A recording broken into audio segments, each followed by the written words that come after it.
Hola, ¿qué tal? ¿Cómo están ustedes? Muy, pero muy buenas tardes. Una nueva edición de Sin Saco Fiscal en este día martes 18 de mayo 2021. Doctor Jorge Haddad, ¿cómo le va? Muy buenas tardes, caballero. ¿Cómo Muy está usted? buenas tardes a todos los oyentes, Claudio, a Guillermo, Maxi. Guillermo Ver, Bueno, ¿cómo le va, caballero? ¿Cómo anda? Muy buenas tardes. Muy bien, gracias Claudio. Buenas tardes también para toda la audiencia, para Jorge y para Maxi. Bueno, Maxi también muy buenas tardes. A ver, si bien no es un tema fiscal, tiene una parte fiscal que es el tema de el freno de las exportaciones de carne. ¿Por qué decimos que tiene una parte fiscal? Primero porque al no exportar carne no ingresan divisas y eso es recaudación fiscal. Pero además hay un montón de carne que está en proceso de... ¿Esto qué significa? Hay carne que está en puerto para ser embarcada, hay carne que ya está volando o en barco para China, hay carne que llegó a China y ahora hay que terminar de conformar la operación. Y a algunos se le cae porque justamente la decisión presidencial se da a conocer el día que se abre la CIAL. La CIAL es una feria, la feria alimentaria más grande del mundo, tiene dos grandes ediciones CIAL, una suele ser en Alemania, la otra suele ser en Shanghái, y es donde se concentra la gran compraventa de productos para China. Y es la puerta de entrada de la carne argentina a China, Shanghái. Usted no puede ir a Beijing a vender carne, no puede ir a Hong Kong a vender carne, no, porque no tiene puertas de entrada. Los chinos son de esa forma. Le gusta o no le gusta, tienen esa mecánica. Hay que ir a Shanghái. Y en esta feria se vende el 90% del volumen que Argentina coloca. Punto. En este momento en el campo hay un enorme lío. Los grupos agropecuarios están muy alterados. La mesa de enlace acaba de anunciar una huelga, un paro de 7 días, no solo de carnes, sino que está hablando de todo tipo de productos porque se están queriendo unir otros. Así que hay una gran pelea, quién se une y quién no se une.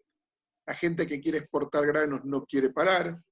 La gente que tiene embarques en camino tampoco. Así que en este momento hay un estado de deliberativo en el campo muy fuerte. Programa que es de temas fiscales, pero teníamos que comenzar con la realidad de lo que está ocurriendo. sí, pero es fiscal porque no sé si tienen fíjate ganas de hacer algún apunte ustedes al respecto. sí, Sí, fíjate Jorge. que de los 3.000 millones de dólares más o menos que es lo que se exporta de carne por año, no me acuerdo cuánto es el porcentaje que le cobran de reservas, pero de reserva de Retenciones. retención, pero eso le tenés que sumar que casi todas las que van a exportar son sociedades y pagan el 35% de impuestos sobre ese monto. ¿Qué estamos hablando? ¿Cuánta plata estamos perdiendo acá? Fiscalmente, Pero aumentamos además puesto de impuestos. trabajo, Jorge, en un país que tiene 73% de los chicos del AMBA tienen hambre, son pobres, donde hay 55% de la población en situación de pobreza, vos lo que vas a generar es que en este momento se cierren frigoríficos exportadores. Sí. No soluciona nada. Y la carne no va a bajar como no ocurre hasta ahora. Jóvenes, entremos en temas fiscales. Vamos a la... Sí. Guillermo, por favor, a la RG 4992. Flexibilización de planes permanentes. Contame. Sí, en realidad esta resolución general que se publicó en el boletín oficial hace 2 días viene a modificar ciertos aspectos de la resolución general 4268, que es la que establece los lineamientos para el régimen de facilidades de pago permanentes. Entre, digamos, las modificaciones que viene a traer es la suspensión al 31 de agosto del 2021 para los contribuyentes que al 19 de abril del 2021 o a la fecha de la solicitud de adhesión se encontraren dentro de lo que es el clasificador de actividades económicas, dentro de los que se entiende como sectores críticos. Estos sectores críticos que bueno, nacieron puntualmente a través de la resolución 938 del 12 de noviembre del 2020, que bueno, el Ministerio de Trabajo, Empleo y Seguridad Social decidió así de esa forma clasificar a los sectores que estaban en una situación crítica económicamente hablando, a raíz de las restricciones por la actual pandemia. Y también otras modificaciones que viene a traer es respecto, bueno, de la cantidad de planes que puede tener en simultáneo, principalmente por el lado de las pymes, ¿no? Cuotas y la tasa de interés de financiación. Bien, bien, bien, bien, bien. Vamos a darle la bienvenida a nuestros... Hoy no vamos a tener invitado, pero nos acompaña como siempre la gente de www.contadoresenred.forumjudicialfiscal.com.ar, el sitio web que acompaña a los profesionales poniendo a su alcance cursos didácticos dictados por especialistas, reportes tributarios, guías y cuadros explicativos, diálogos tributarios con destacados especialistas, videos de actualización y una nueva sección que son las planillas de Excel para el ejercicio de la profesión, todo bajo una suscripción única. El último material publicado son ganancias, declaración jurada de personas jurídicas, determinación y liquidación 2020 y nuevo procedimiento para solicitud de quit de persona jurídica. Y hay varios cursos disponibles: liquidación de ganancias de persona jurídica 2020 de cero, convenio multilateral, liquidación de la declaración jurada anual CEMOS, y los cursos anteriores permanecen en el sitio también a disposición del usuario. Gracias entonces por estar con nosotros como siempre. Pasamos entonces al segundo tema del día de hoy, que es la flexibilización para datos de personas jurídicas, la resolución general 4991, don Jorge Haddad. Sí, la 4991 viene a solucionar un problema que es consecuencia de la pandemia. Antes vos para sacar el quit tenías que ir, te sacaban una foto, te tomaban la huella, etcétera, en la agencia, personalmente. Ahora no, porque ellos son personal esencial, pero trabajan de su casa. Y cuando vos querés acceder a algo, tenés que pedir turno, que si se alinean todos los planetas y hay luna verde, entonces te tocará algún día un turno. Pero no podés pasar por tu estudio personal porque está prohibido ir al estudio personal. Con lo cual, es un milagro que vos tengas en tu casa todos los papeles necesarios para presentarte en la FIP para hacer este tipo de cosas. Exacto, exactamente. Cosas que ocurren en nuestro país nada más, en otro lado no ocurre. Pero de todas maneras, lo que hace esta resolución viene bien porque facilita a las personas jurídicas, y estamos hablando de personas jurídicas, no se imaginen solo la sociedad anónima. Está la cooperativa, están los clubes sociales que son asociaciones civiles, están las fundaciones que tienen problemas por el cambio del quit o por el cambio de las autoridades o la inscripción en otros impuestos o la modificación de datos o domicilio fiscal electrónico, y todas esas cosas se tenían que hacer en general en forma personal. Ahora, con esto se facilita, empezó a trabajar bien, y cuando yo soy un castigador de todo el sistema de la FIP en digital, esto está bien. Y cuando está bien, hay que decirlo. No es cuestión solo de pegar. No, esto está bien, es útil, es una facilidad para el contribuyente, y creo que es un avance porque permite a un montón de contribuyentes evitarle una serie de trámites personales que muchas veces resultan complicados. Bueno, adelante entonces. Don Jorge, ¿qué pasó? ¿Hay alguna novedad sobre la posible prórroga en el blanqueo de construcciones? La idea fue buena. Para construcciones. Para construcciones. La idea fue buena. Lo que pasa es que se establecieron plazos de imposible cumplimiento.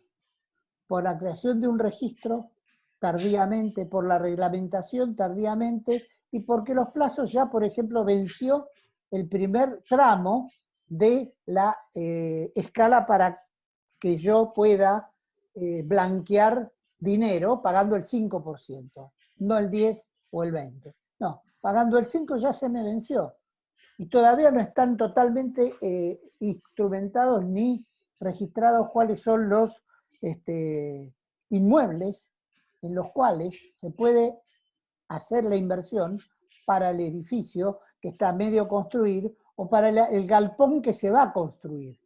O sea, esto parecería que fue tomado de apuro, se sacó para alguien que estaba ya armado, que necesitaba lo último y que necesitaba traer plata, y se olvidaron de un montón de gente que también podría haber traído plata, porque le interesaba o le interesa entrar en... acá hay un montón de edificios a medio construir que no tienen plata para seguir y que tranquilamente alguien del exterior puede verlo como negocio. Yo no lo vería. Me interesa, Pero ellos a ver, sí. hablando de eso, don Jorge, el primer punto es el entusiasmo inicial que tuvo la Camar con este proceso, y de inmediato se borraron olímpicamente. Y al día de hoy todavía no hacen ningún tipo de comunicación al respecto. Entonces digo, no están muy entusiasmados por lo que se ve. Y como usted dice, parece que este proyecto fue armado para 4 o 5 amigos, que tampoco ahora le conviene meterse. Por justamente los detalles que usted dice, los plazos no dan, los tiempos no dan, no tentaron a la gente que corresponde. Parece que hicieron el proyecto y después fueron a hacer el pre-marketing a ver a cuántos tentaban. Partamos de la base que la casa habitación o la construcción de habitaciones en nuestro país tiene un déficit histórico y consecuente. Doy Tanto un es así que en dato. Argentina se ha dejado de calcular. Históricamente estaban 4 millones de unidades habitacionales, y Sí, como el crecimiento demográfico ha sido mayor que la tasa de crecimiento de unidades, porque lo que se ha desarrollado mucho es el lujo, pero no las clases, para clases medias y bajas, claro. el tema es que por ahí el índice toma como unidad habitacional la urbanización de las villas, no lo que hace el gobierno de la Ciudad de Buenos Claro. Aires o algún gobierno, sino la propia gente que cambió el cartón y la chapa por ladrillo y cemento. Entonces te lo toman como si fuera parte de un proceso de urbanización. Y en realidad es un sistema desordenado donde ahí nace el crecimiento de las necesidades básicas y satisfechas de la sociedad. Yo recuerdo un hecho relacionado con esto que es digno de nuestro país. Estábamos en el 1-1 con la época de Menem. Entonces, de la Cámara me llamaron, de la Cámara Argentina de la Construcción, me llamaron para ver qué posibilidades había de armar algo con impuestos para poder construir más, utilizar y cubrir el déficit que había en aquel momento, ¿no? Entonces me puse en contacto, formé un pequeño grupo y lo que llegamos a la conclusión que con las escrituras del FONAVI, dándolas, uniéndolas y dando contra esas escrituras que tienen un pago mensual, podíamos obtener un crédito. El cálculo que se había Se llamaba hecho... el proceso de securitización Exactamente. de hipotecas. Yo estuve en ese proyecto trabajando del lado del mercado de capitales. Bueno, yo estaba por la Cámara. Entonces, en la Cámara hicimos securitización y préstamo respectivo. Cuando fuimos a analizarlo y lo planteamos a todo la comisión directiva de la Cámara, me dijeron, es una excelente idea, realmente es bárbara, pero imposible cumplimiento. ¿Por qué de Nosotros imposible tuvimos cumplimiento? problemas en los bancos, porque los bancos decían, esto fue hecho con gente de bolsa, me acuerdo que estaba muy activo Santander, Casa de Bolsa de Sociedad de Bolsa, que todavía ni siquiera era banco en Argentina. Sí. Era una sociedad de bolsa, Santander, con Enrique Cristofani, que después fue el tradicional presidente. Nos reuníamos en el edificio de mercado de valores de Merval y pensando un poco estas cosas con gente del Citibank, y nos encontramos que el problema eran los bancos porque decían cada hipoteca que hago es diferente, porque a uno le tengo que cambiar la tasa, al otro le tengo que cambiar el monto, al otro le tengo que cambiar el plazo, al otro le doy 2 meses más, le doy un mes menos, le cobro una llave más. Y entonces, ¿qué terminaba pasando? Había imposibilidad práctica de estandarizar, que sí se podía hacer, por ejemplo, con el crédito para autos, que era mucho más rígido. Claro, en el caso nuestro fue peor, porque nos dijeron, miren, nosotros tenemos acá en la directiva los mayores contratistas del FONAVI. Están en juicio contra el Estado por mayores costos, con lo cual no hay escritura, con lo cual no hay hipoteca. Entonces, usted empieza sobre una base que no es la real. No tenían hipoteca y lo que hacían era transferir un boleto. Tenían la posesión, tenían el boleto y seguían transfiriendo el boleto. Y con el boleto no servía. La seriedad, la poca seriedad que nosotros teníamos, en general, todo lo que era el FONAVI, la gran mayoría, porque debía haber alguna escritura, pero la gran mayoría del FONAVI, la poca seriedad, le impedía, porque esto era una secuencia de inversiones, siguiendo el 1 a 1, por supuesto, ¿no? Si usted tenía que pagar 100 pesos y junta 6.000 propiedades, 8.000 propiedades, securitiza y hace un empréstito con garantía de propiedades y lo vuelve a invertir en propiedades, es una máquina que gira sola. La bola que hubo, que estalló en el año 2008 en los Estados Unidos, que claro, era la inmobiliaria securitizada. Ahora, Pablo Rojo está muerto, lamentablemente, el gran presidente del Banco Hipotecario. Paco Summel sigue dando vueltas por ahí y siempre charlamos por WhatsApp. Pero yo creo que si uno le da 70 litros de vino a Paco Summel, nunca va a confesar lo que encontraron en el Banco Hipotecario cuando entraron en la privatización del Banco Hipotecario. Que encontraron que estaba todo, la parte administrativa era todo un enorme, gigantesco caos. Le llevó años ordenar ese caos para ver si se podía llevar adelante la securitización. Que lo único que pudieron hacer fueron las famosas células hipotecarias. Claro, como como las históricas. Como las históricas. Claro. Argentina, Guillermo, te estamos hablando de la década del 70. Sí, no, yo los escucho con atención. Para vos es historia. Para vos es historia eso. Sí. Emitió algo llamado células hipotecarias, que en realidad era el banco hipotecario que se endeudaba, tomaba las células, se daba vuelta con la liquidez, tomaba IVA y hacía los créditos hipotecarios. No era un fideicomiso. Claro. Pero eso terminó en un gran desastre, las resucitaron, les obligaron a la CFJP a comprarlas, y la mayoría de las células hipotecarias se terminó pagando en plazo, pero con quitas enormes y pérdida muy fuerte para la CFJP. Después, culpándolas de la pérdida que tuvieron con ese tipo de instrumentos que el propio gobierno tiró abajo, fue que estatizaron la CFJP. Sí, bueno. El asunto ¿Algún comentario más, Jorge, sobre esto? No, sí. Realmente una lástima, porque era un proyecto que bien llevado, a lo mejor lo hacían negocio los amigos, pero también hacían negocios otros. Y viviendas es lo que más se necesita. Se generaban puestos de trabajo. Claro. Jorge, antes de empezar el programa, estaba escuchando la publicidad de Blackstone. Blackstone está reventando stock a todo lo que da, porque la gente está comprando para hacer la microobra, porque estamos repitiendo lo mismo que el año pasado en el sector inmobiliario. Me tengo que sentarlo en casa, la pared se me sigue descascarando, ahora en vez de la habitación la tengo en el living, voy y arreglo eso. Y ya que estamos, vamos a arreglar el baño que tiene humedad.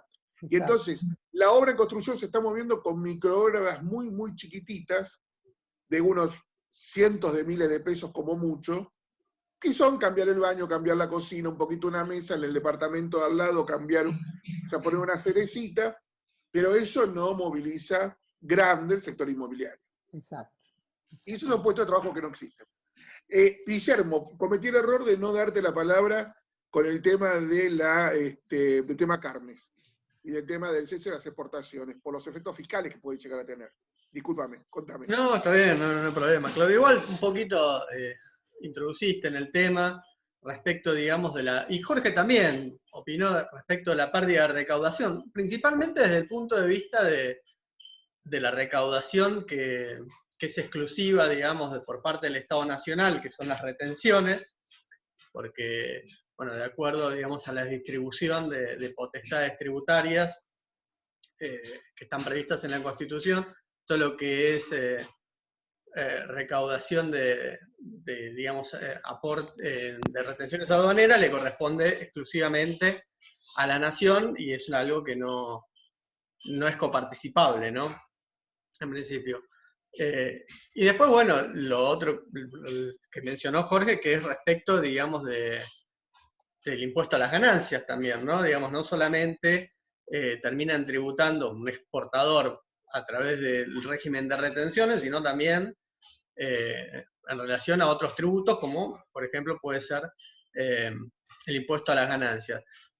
yo creo que, digamos, desde el punto de vista de las consecuencias tributarias, al margen de la pérdida de recaudación, ¿no? Que me parece que el Estado, principalmente el Estado Nacional, lo necesita, es también desde el punto de vista del programa económico, ¿no? Pues en definitiva hay un programa económico, en teoría, que es el que estaba en el presupuesto, que a grandes rasgos no se estaría El problema cumpliendo con las económico, metas. hoy el gobierno no tiene problema de caja y te voy a contar por qué.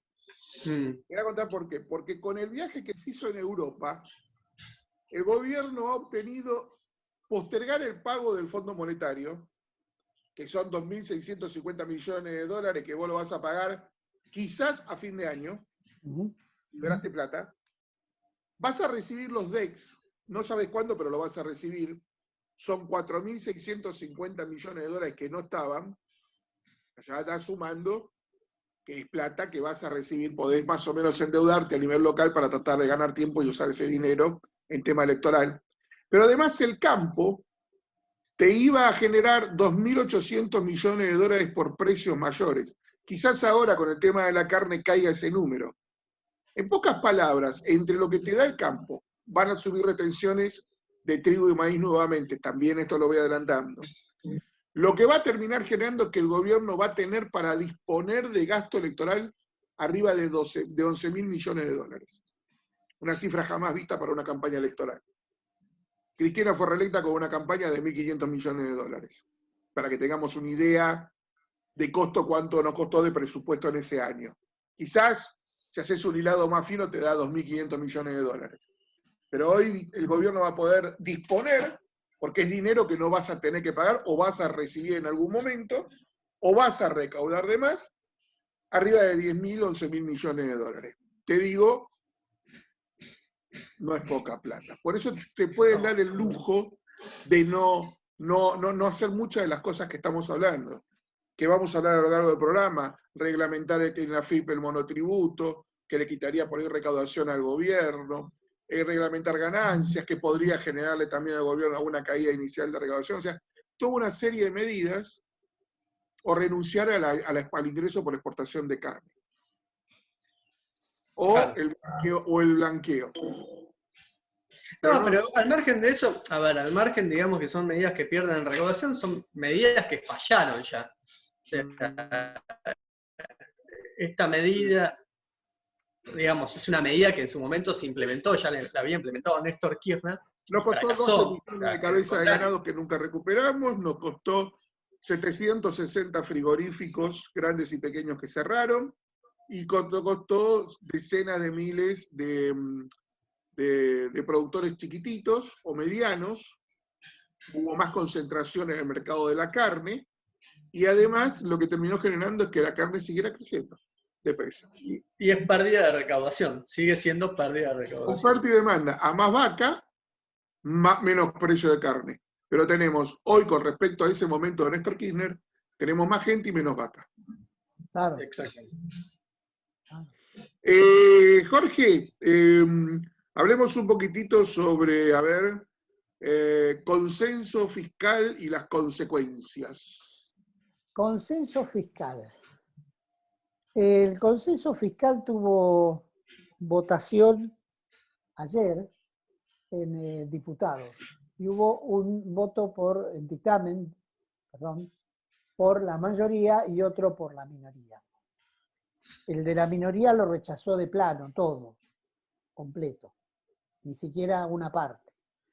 Pero el consenso fiscal lo que realmente está haciendo es modificaciones a todo lo que es el régimen de coparticipación desde que se inició, llamémosle, últimamente, hasta la reforma que hizo Macri en el 2017, donde no fue totalmente aprobada porque La Pampa y San Luis no la suscribieron, no la aprobaron en su legislatura, por consiguiente no tenía la obligatoriedad completa y se modificó ahora.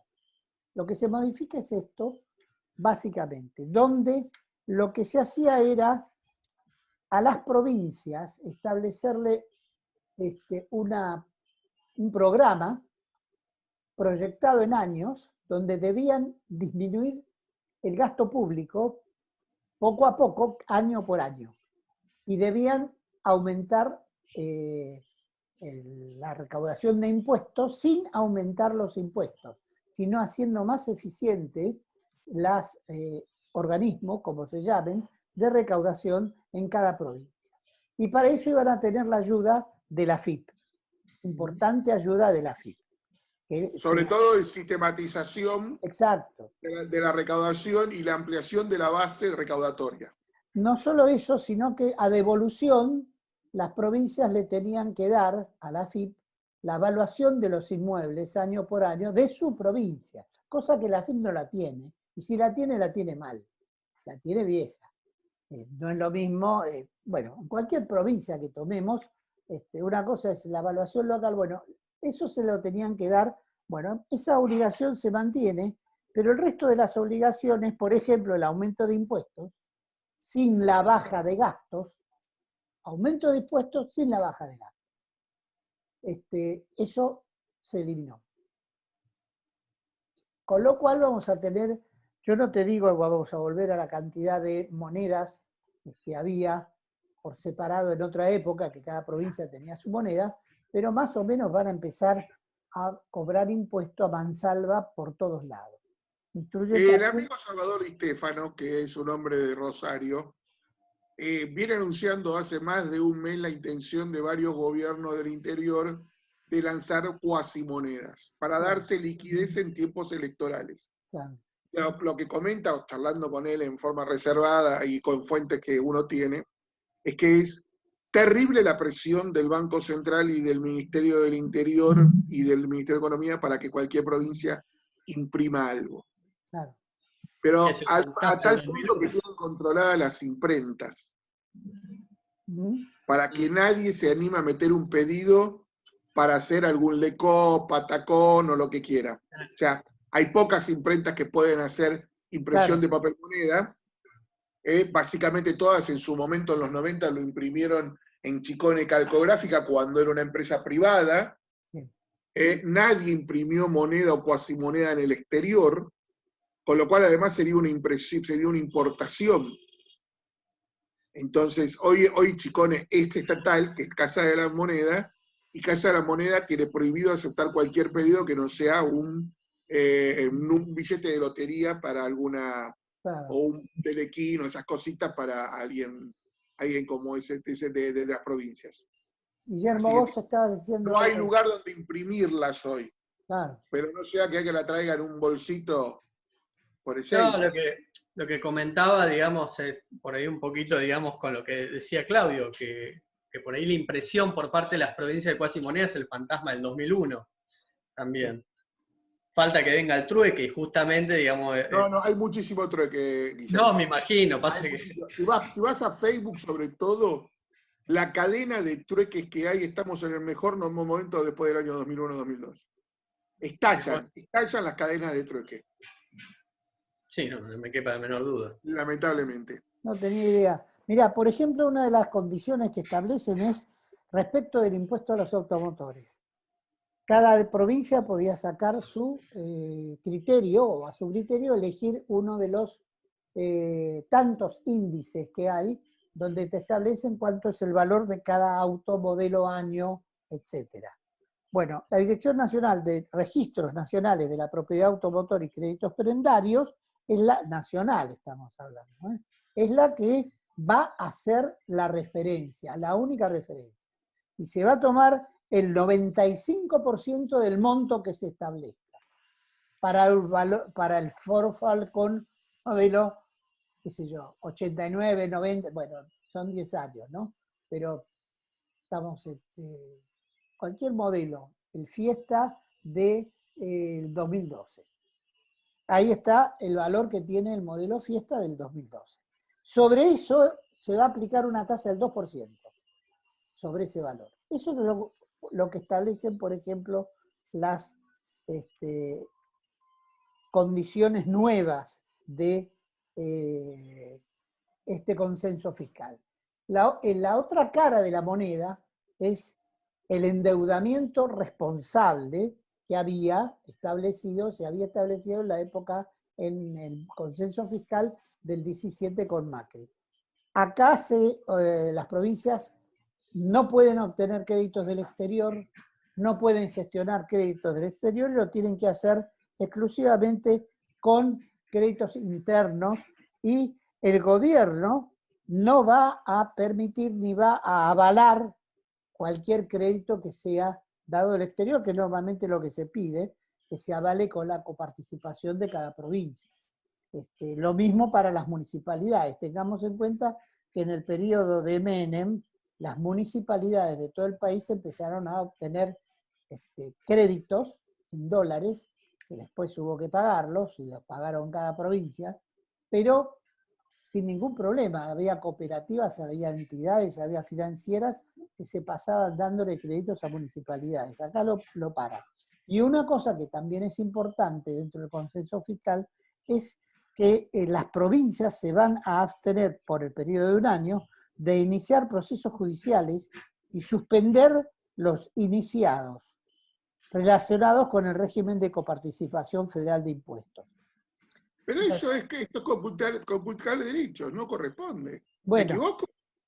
por supuesto, porque la provincia, por eso, por ejemplo, el dictamen de minoría dice no es posible, toda vez que la Corte se expidió en el 2015, en diciembre, y le aumentó la recaudación a muchas provincias, y ahora hay provincias y la capital federal que está en cuestionamiento con la nación, y no es lógico suspenderlo por un año, porque no solo conculcan derechos, acá estamos hablando de organismos que representan a la ciudadanía.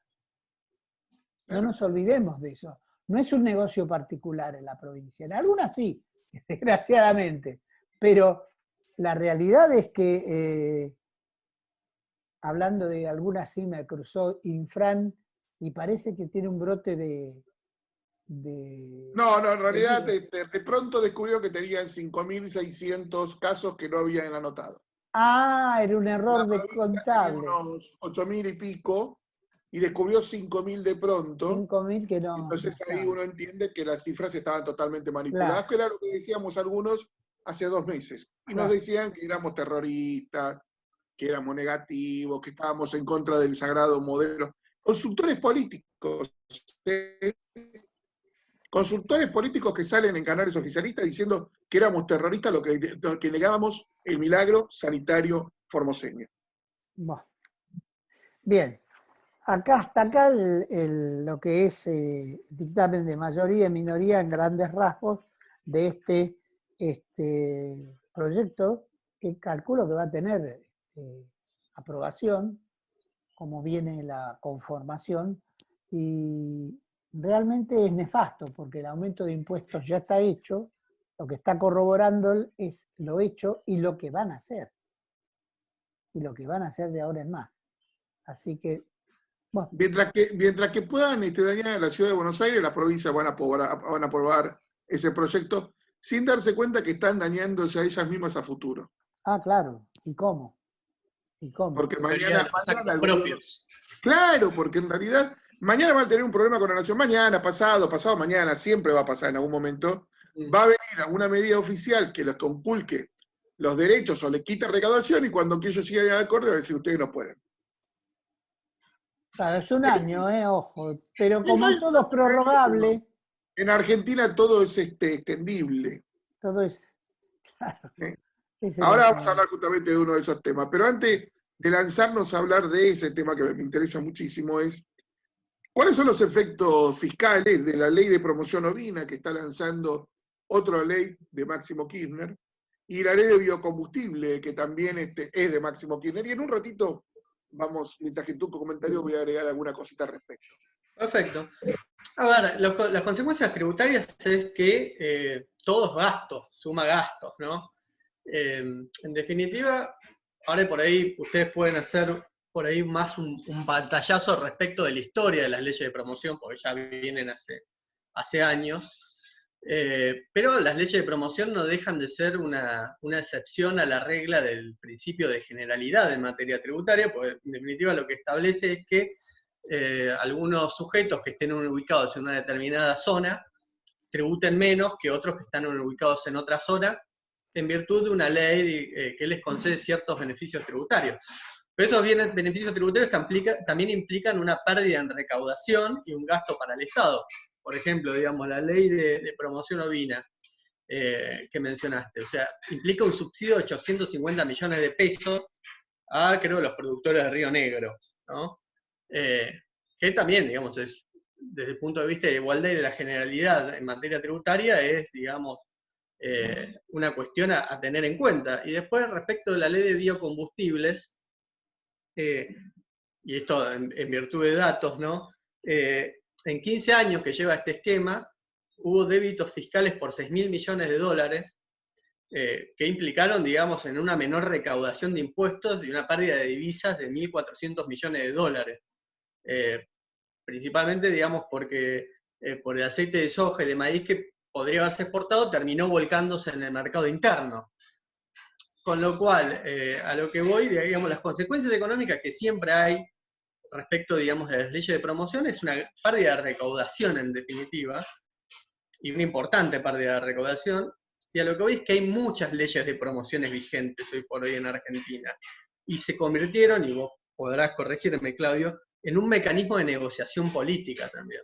En el presupuesto nacional hay un articulito, siempre los periodistas lo pasan inadvertido, no lo leen, no lo conocen, en donde se escribe cuánto renuncia el Estado Nacional de Recaudación por este tipo de prebendas. Y por lo general, esos son 3 meses de recaudación. O sea, vos estás perdiendo la friolera de un 25% de recaudación posible. Por ejemplo, te cubriría un déficit fiscal sin ningún tipo de problema. Y esas cosas son agujeros negros que uno nunca sabe cuándo en realidad benefician o no y a quién benefician o no. Porque por lo general, y ustedes lo saben muy bien, vos te ganás el beneficio para poder recibirlo, cobrarlo, que te devuelvan el impuesto, como sea, del día que empezás el trámite hasta que te conceden, pasa muchísimo tiempo. El gobierno recauda en pesos, te paga en pesos, recauda al día, te paga cuando quiere y la pérdida cambiaria que tenés es enorme. Más que haces un negocio internacional. Ahora, el proyecto vino como el de biocombustible. En el biocombustible tenés un negocio de por medio de 270.000 millones de pesos. ¿Qué es? El nivel de corte de biocombustible que tiene la nafta. Si vos le das mucho biocombustible, YPF y las petroleras no producen biocombustible porque tienen prohibido producir biocombustible. Le tienen que comprar a los productores de biocombustible. Entonces, para ellos es una pérdida. Si le ponéis un poquitito, muy poquitito, ellos mandan refinado puro y entonces se ahorran esa plata. Esa plata, 270.000 millones de pesos, es el balance de ganancia o de pérdida de todas las petroleras argentinas y un poco más. O sea que si vos lo aplicás a full, destruís el balance de las petroleras que está, en algunos casos, como el YPF, muy comprometida. ¿De qué hizo el gobierno? Redujo las alícuotas, no afectó a los cereales y oleaginosas para defender la canasta de alimentos de los argentinos, y le dio beneficio al azúcar. Entonces yo te lo voy a dibujar políticamente. Y te voy a decir, ¿qué produce azúcar?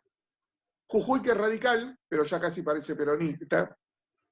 Santiago del Estero, que es peronista. Tucumán, que es peronista. Y Salta, que es peronista. ¿Quiénes producen oleaginosas y granos? El interior de la provincia de Buenos Aires, que no vota el gobierno. El campo de Córdoba y Santa Fe, que no vota el gobierno. Para ser gruesos, digamos. Cuando vos te querés dar cuenta, la línea es política. Acabas de hablar de ovinos. Ventaja en Río Negro. ¿Por qué no en Chubut? Porque Río Negro, el interior de Río Negro, no vota nunca al kirchnerismo. La norma de gas, ¿a quién va dirigida? A la gente que no usa bombona en el interior, es decir, a los que están en zonas urbanas, que generalmente no votan al kirchnerismo. Entonces, hoy lo que está viendo son proyectos de promoción, de subsidio, de asistencia, con un diseño netamente electoral. Entonces, al dinero que yo te sumé antes de aporte electoral, hay que ver cuánto nos va a costar estas elecciones en beneficios para uno y castigos para otro. Porque hay un detalle interesante en el tema de gas.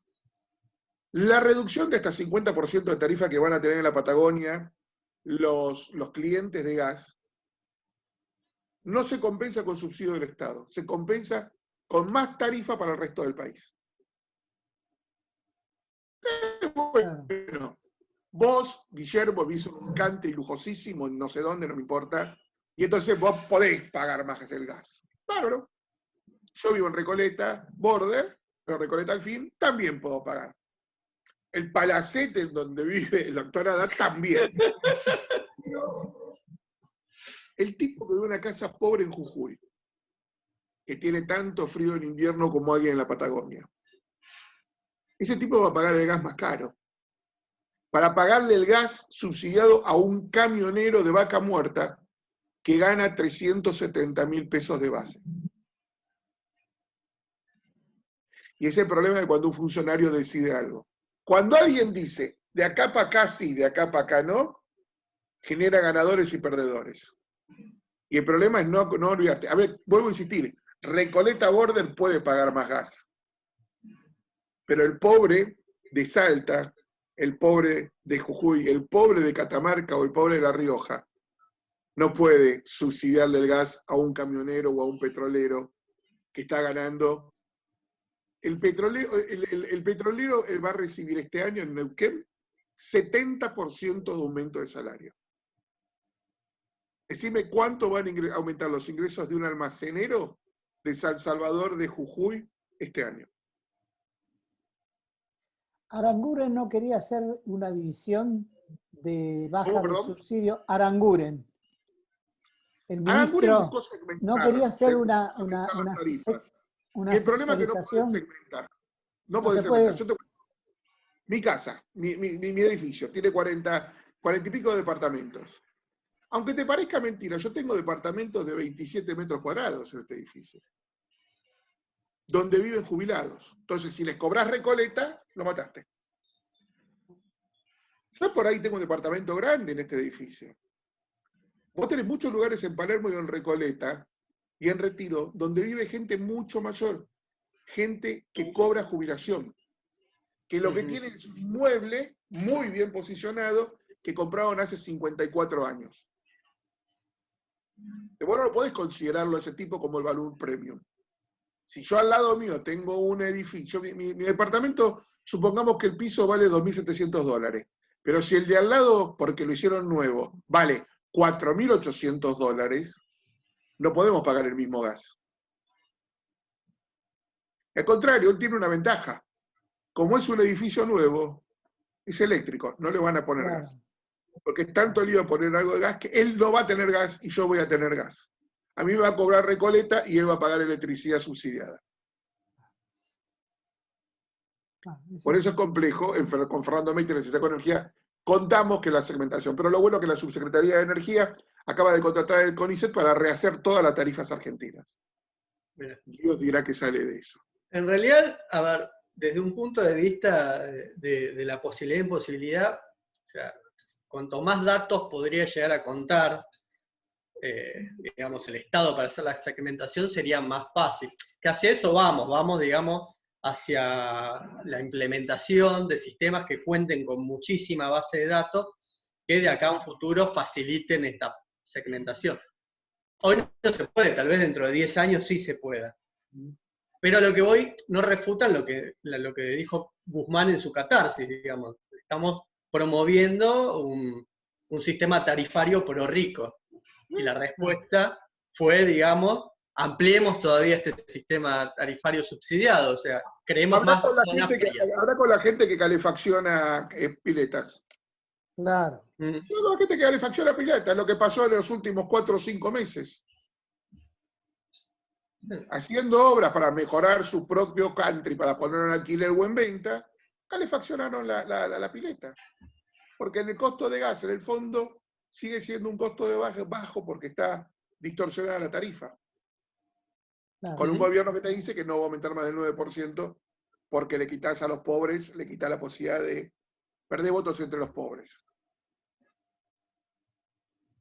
Jóvenes, yo quiero escuchar detalles de la charla que el doctor Jorge Haddad dio sobre compliance fiscal, compliance tributario, que quiero recordarles a todos ustedes que está en Sin Saco Web, www.sinsacoweb.com.ar.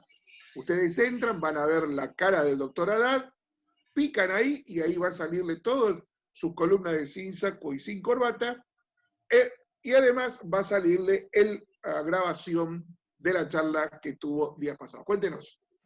Sí, bueno, es consecuencia de el dictado de una ley, 27.401, donde por primera vez, no por primera vez, se generaliza para una canasta de delitos la sanción a la persona jurídica penalmente. O sea, siempre se partió de la base que las sociedades, las personas jurídicas, no pueden delinquir, no pueden cometer delitos. Los que cometen delitos son las personas humanas que dirigen esa persona jurídica. Acá, como en muchas partes del mundo, ya se superó esa etapa y se empiezan a sancionar directamente a las propias personas jurídicas.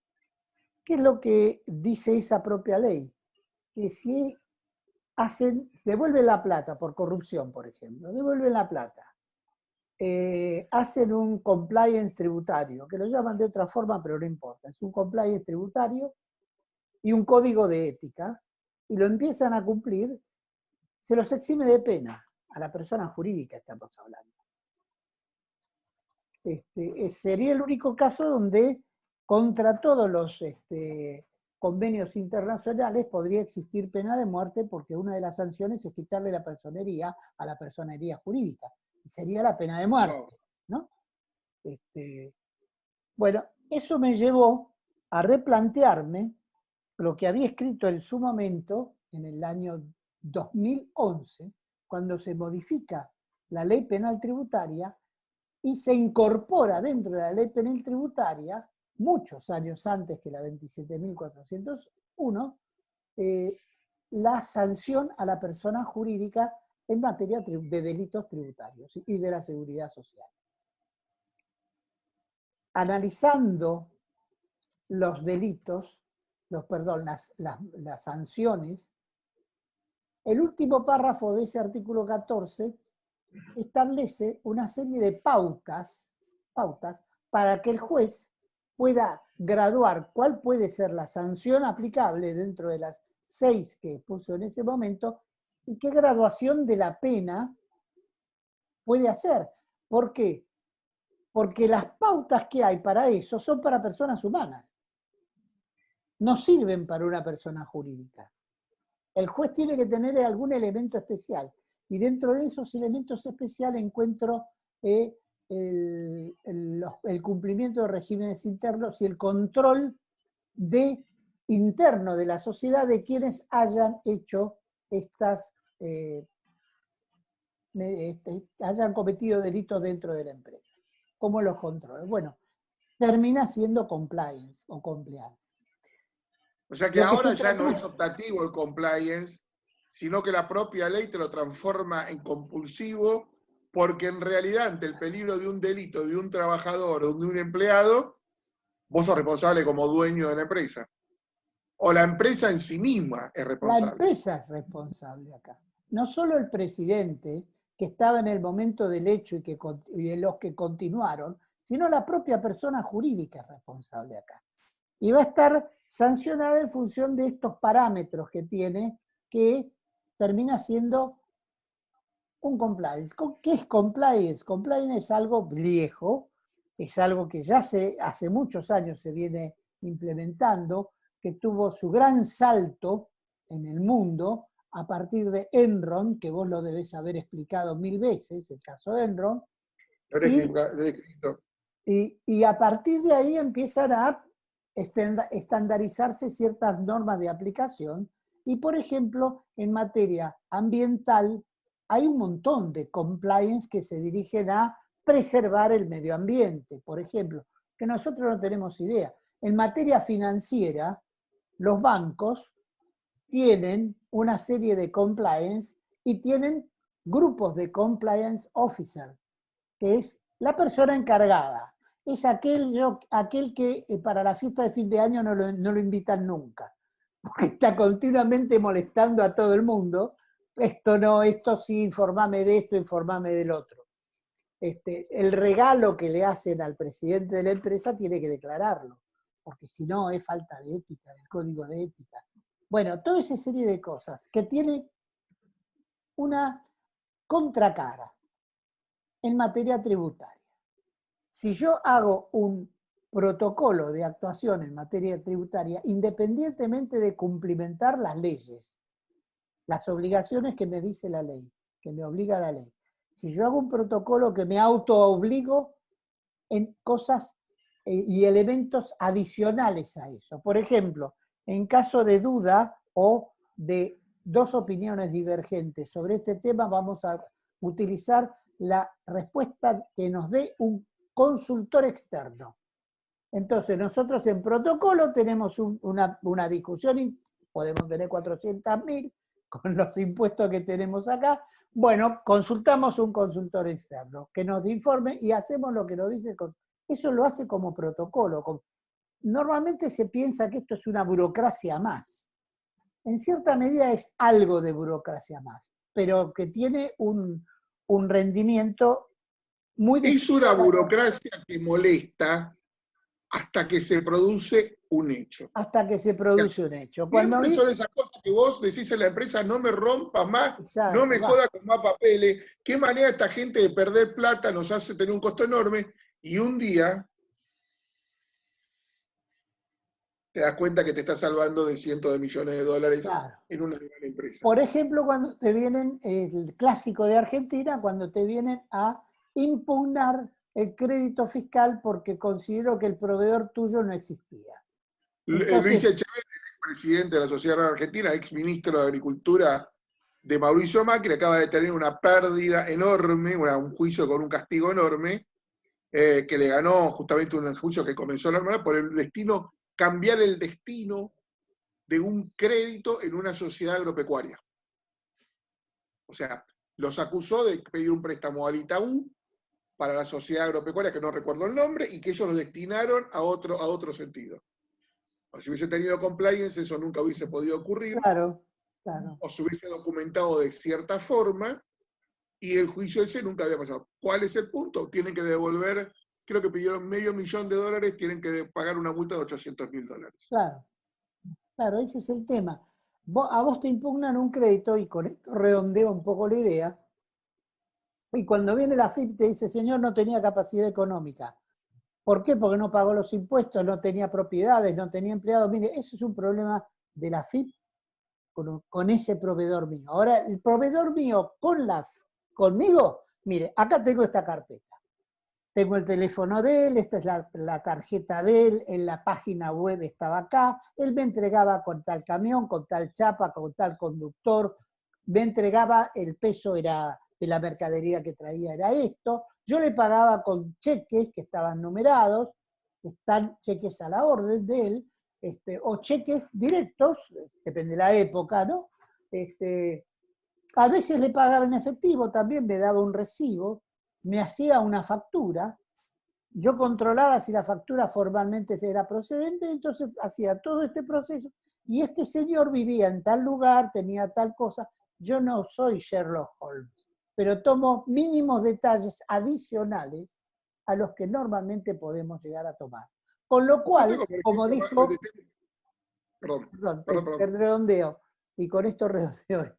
Como dijo en el primer congreso de compliance tributario en Madrid, que estuve, el abogado de Messi, cuando le tocó hablar como en una mesa redonda, dijo, miren, si yo hubiera tenido esto, cuando vinieron con la inspección, agarraba todos los elementos, se los daba y le decía, por favor, dígame en qué me equivoqué. ¿En qué me equivoqué? Porque yo he hecho todo lo que la ley dice, más En el caso de Messi el problema es distinto, pero el ejemplo es lo importante. El ejemplo es lo importante. Entonces, creo que es un cambio que se está dando en Europa, donde el contribuyente actúa cooperando con el fisco. Fíjate que España, Francia llaman a las empresas grandes multinacionales para decirles, señores, ¿qué está haciendo con planificaciones fiscales? Usted está en el borde, no está en el borde, esto se lo podemos impugnar, modifíquelo. Están tratando de, en una forma ordenada y amigable, de ponerse de acuerdo para no estar chocando continuamente. Por oposición, lo nuestro es la 4838, que terminaron todos en los juzgados. Y terminamos. ¿Entendés? Nosotros eso, desgraciadamente, lo vemos en las películas. Ahora, la pregunta es, yo tengo varios clientes. Uno solo que me pide que con la factura le mande el CAE. Claro. Digo, es la forma de verificar, está bien, puedo truchar el CAE, pero digo, es la forma de verificar que la factura que estoy mandando no es trucha. Claro. Digo, es una sola empresa. De sus clientes, ¿cuánto le piden a usted cuando le manda una factura que mande el CAE? Claro. Y es una sola medida, muy torpe, que si tenés compliance tributario, te lo va a pedir que lo hagas a partir de ese momento, vos vas a emitir factura con CAE y vas a pedirle a todos que te manden factura con CAE. Y te eliminaste el 70% de los problemas potenciales. Claro, después hay una serie de detalles y esto es un traje a medida dependiendo qué actividad. Aquella que hace pasta y que necesita de proveedores a los cartoneros actuará de una forma, la que tiene otro tipo de actividad, bueno, dependerá. Pero como estamos viviendo y seguiremos viviendo en un país donde se caza en el zoológico nada más, hay que cubrirse lo más posible, porque si no, perdiste.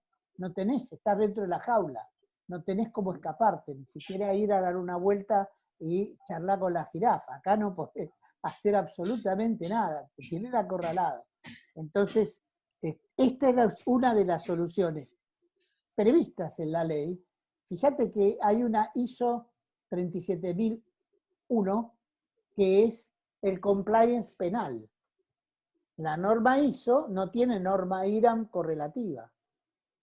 En España hay una norma IRAM que es compliance tributario. Acá yo quise hacer lo mismo, fui acá a IRAM y bueno, si queremos burocracia, ahí tenemos burocracia.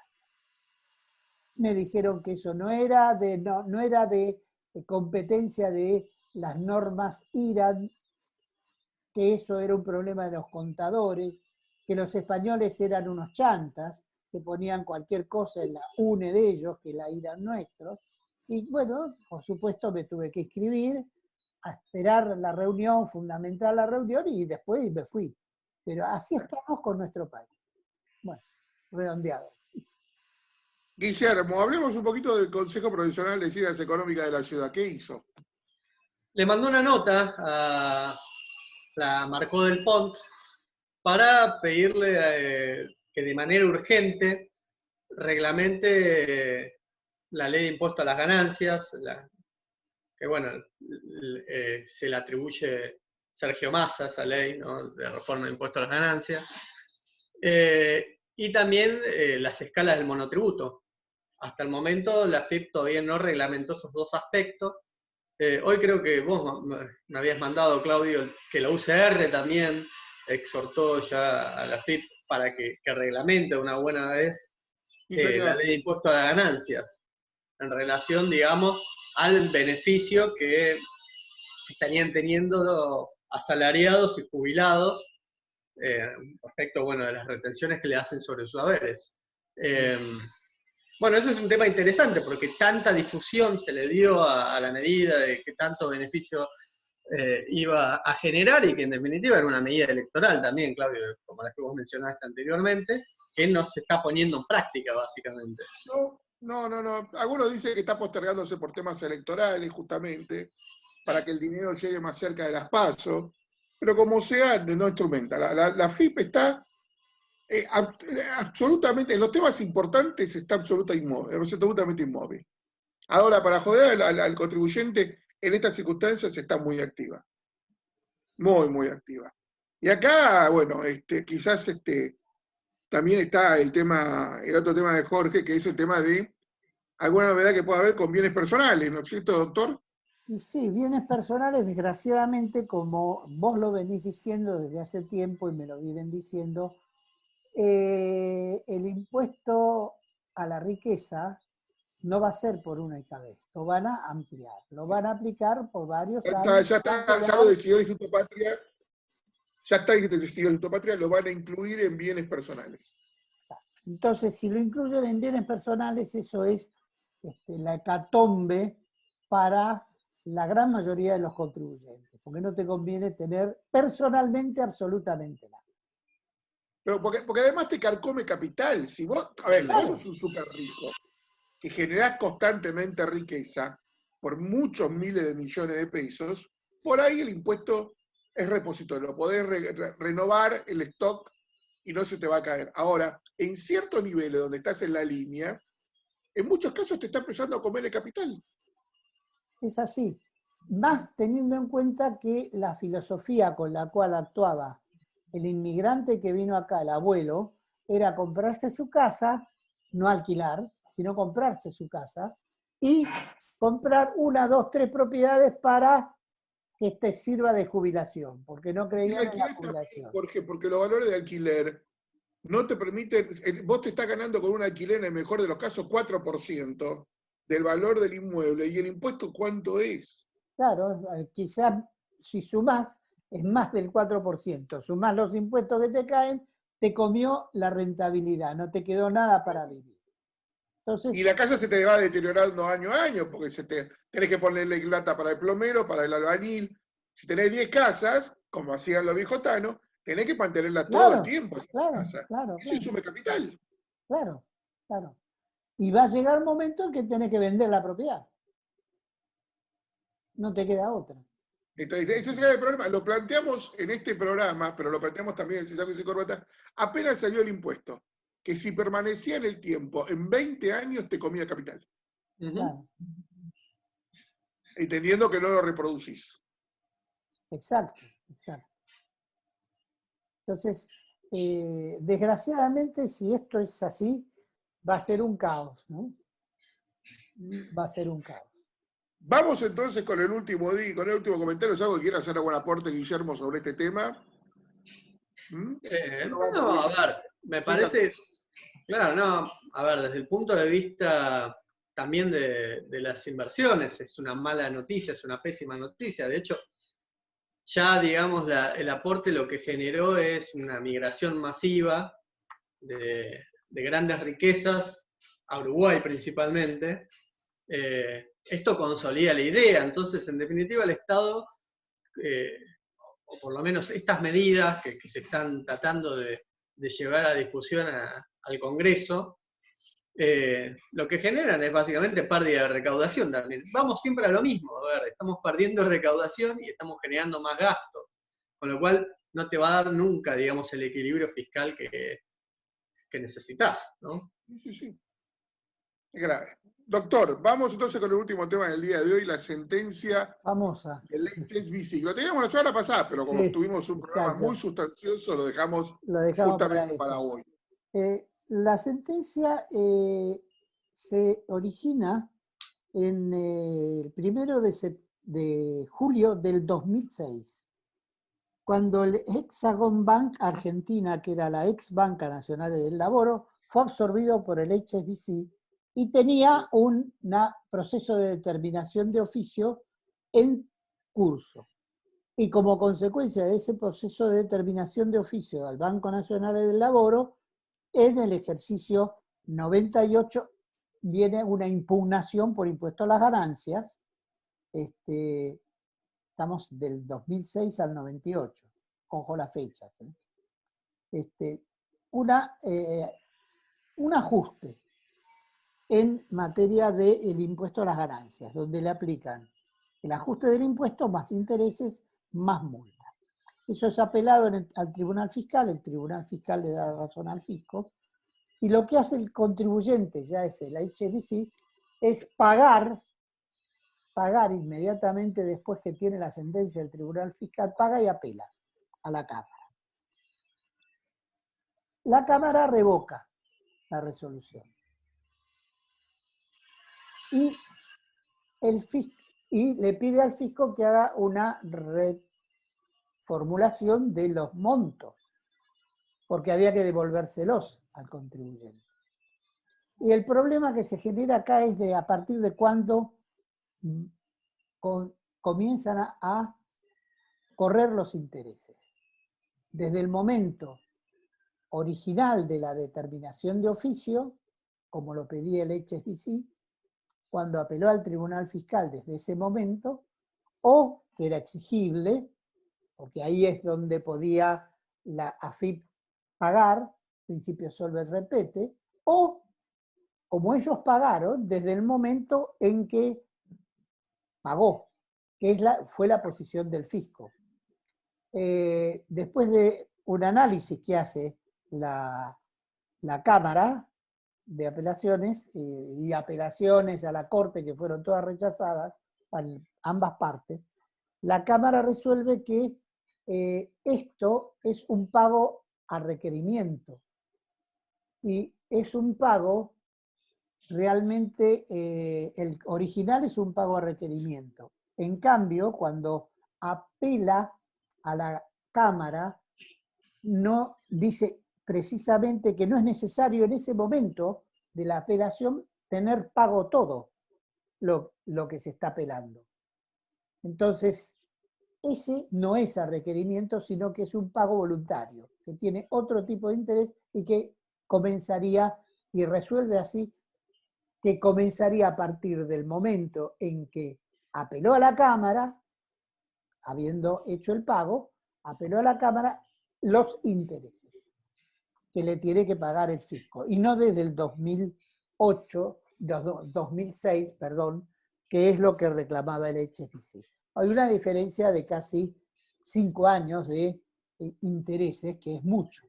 Y el otro tema es que establece que los intereses que debe pagar el fisco no son los intereses del 6% anual, sino son los intereses del Banco Nación. Tasa activa del Banco Nación, que es muy diferente a todo lo que venía pagando, que era el 6% anual. Les cuento que acaba de salir un fallo de la Suprema Corte que le ordenó al ANSES devolver a un jubilado los montos retenidos por ganancias sobre un retroactivo por ajuste de haberes previsionales. La edad del hombre, del beneficiado, tiene 97 años y plantea otro debate, que es la necesidad de urgente decisión. Con lo cual, si bien no es un tema puramente fiscal, está relacionado con un tema fiscal, que es la devolución de ganancias, y creo que ha marcado, por lo que me están mandando en este momento, me están mandando diciendo que es un fallo que lo condiciona seriamente al ANSES a cómo actuar en el futuro, y más sobre el tema de retención de ganancias. Hay muchísima gente a donde le han retenido muchas ganancias, por ejemplo, en el pago de haberes atrasados. O sea que puede llegar a tener un efecto cascada interesante. Guillermo, ahí cerramos, te la dejo picando. Dale. Sí, nada, a ver, me parece que no leí particularmente el fallo de la Corte, ahora que lo mencionás, Claudio. No, salió hace minutos, así que lógico que no lo hayas leído, ¿eh? No, está bien, lo voy a buscar, lo voy a leer. Igual casualmente cuando me fijaste si había algo en los medios, no encontré.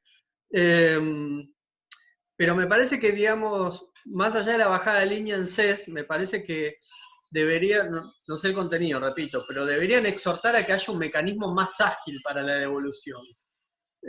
Porque todo lo tenés que judicializar. Ese es el problema, la judicialización de estas cuestiones, y donde también a veces la justicia misma no da una respuesta a tiempo, ¿no? Te dije, como dice Jorge, me dice el chiste, pero bueno, me la deja picando, que todavía tengo el problema con el jubilado, que desde diciembre tiene una medida cautelar, y se pasa la pelota entre AFIP y la caja de la Policía Federal. donde la caja de la Policía Federal dice: yo voy a seguir reteniendo hasta que AFIP no me diga expresamente lo contrario, y AFIP dice: yo ya le dije que no retenga, y sigue reteniendo. Entonces, me parece que ahí también lo que falla es un poco la decisión del juez, ¿no? Puntualmente. Claro, porque quien ordena eso es el juez, a los dos, y ninguno de los dos lo cumple. Y ninguno de los dos lo cumple y el juez no hace nada. Entonces, claro.